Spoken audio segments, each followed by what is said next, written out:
जाको राखे साइया, मार सके ना कोई, बाल न बांका कर सके, जो जग बैरी होए। दोस्तों, यह जो पंक्ति है वो यह सिखाती है कि जब ईश्वर का दया आपके ऊपर होता है, ईश्वर आपका रखवाला होता है, तो दुनिया का कोई भी व्यक्ति आपको कुछ भी बिगाड़ नहीं सकता है। इसीलिए हमेशा अपने प्रगति के पथ पर, अपने कार्य के पथ पर लगे रहें, चाहे कार्य कितना भी कठिन से कठिन क्यों ना हो।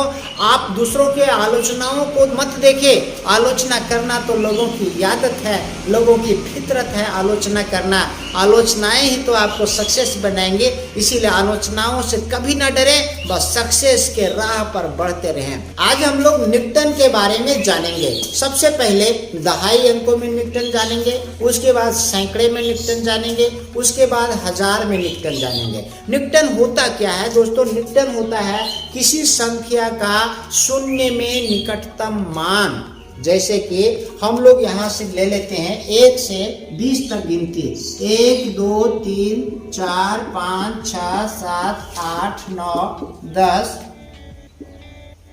11 12 13 14 15 16 17 18 19 और ये 20 तक हमने यहाँ पर संख्या ले लिया है। अब हम लोग इसका दहाई में न्यूटन कैसे करेंगे, आइए देखते हैं। तो यहाँ से हम लोग लेंगे 5 का न्यूटन करेंगे, तब 5 का दहाई में न्यूटन हो जाएगा 10। ये इसका न्यूटन हो गया। 6 का न्यूटन भी हो जाएगा 10, 7 का भी 10 और 11 का भी 10।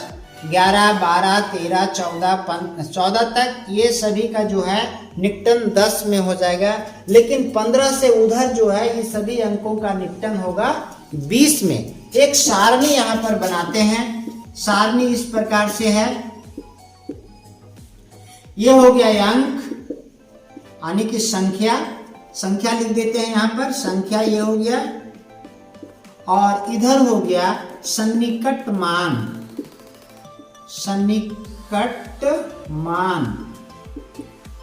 तो ये संख्या है हमारे पास।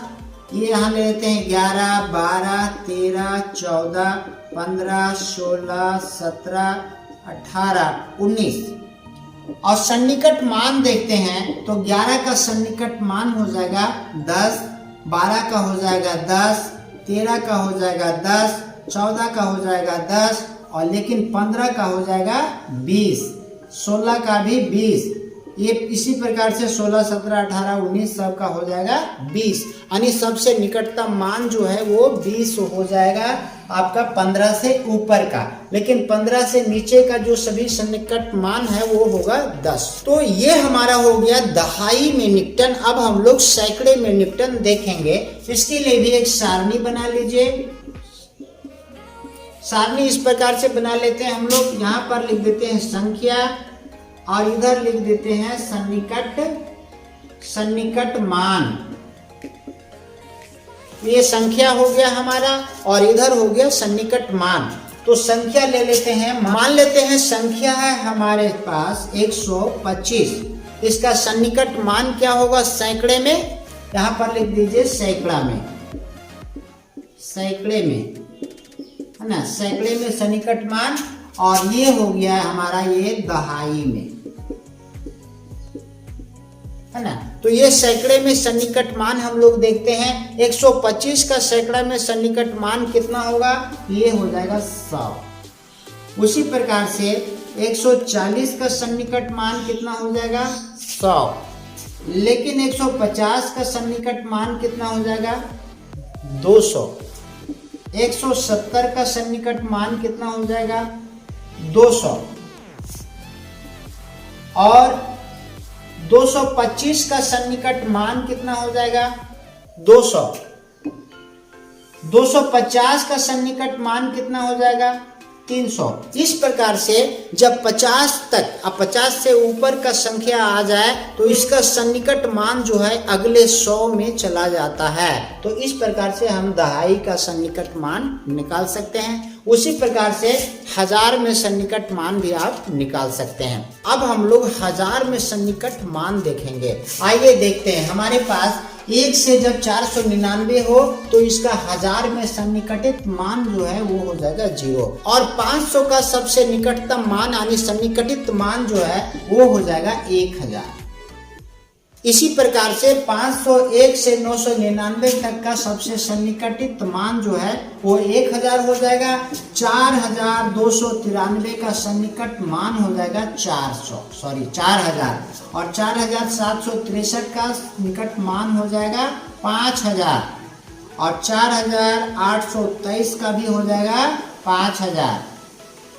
ये हो गया 1000 में सन्निकट मान। इसे आप सन्निकट मान कहिए या सन्निकटित मान भी कह सकते हैं, दोनों में कोई अंतर नहीं है। आप कंफ्यूज ना हो कि सन्निकट मान बोल रहे हैं और किताब में सन्निकटित मान दिया गया है, इसलिए आप सन्निकट मान भी बोल सकते हैं और सन्निकटित मान भी बोल सकते हैं। एक चीज हमें और जानना चाहिए कि दशमलव में सन्निकटित मान कैसे तय किया जाता है, क्योंकि जब हम लोग दुकान जाते हैं और जब सामान 225 रुपये 50 पैसा का लेते हैं तो दुकानदार जो है 226 रुपया ले लेता है। इसलिए यहाँ पर दशमलव में सन्निकटित मान भी हमें जानना चाहिए ताकि आपको शॉपिंग करने में कोई परेशानी ना हो, आप पूरा का पूरा पैसा सही ढंग से आप सही काउंटिंग से दे सकते हैं। दशमलव में सन्निकटित मान इस प्रकार से होता है, जैसे 0.1 का हो जाएगा 0, 0.2 का हो जाएगा 0, 0.3 का हो जाएगा 0,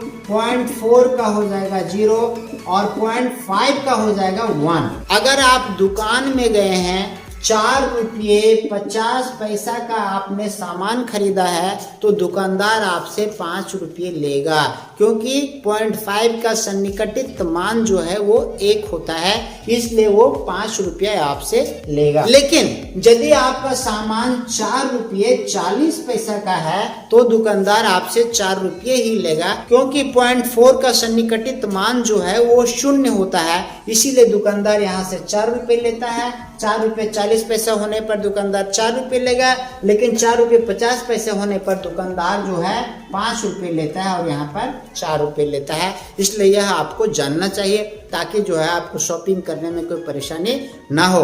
उम्मीद है यह वीडियो अच्छा लगा होगा। तो दोस्तों वीडियो को लाइक जरूर करें, अपने सभी लोगों तक शेयर करें और किस प्रकार का वीडियो चाहते हैं कमेंट बॉक्स में हमें बताएं। फिर मिलते हैं अगले वीडियो में। नमस्कार।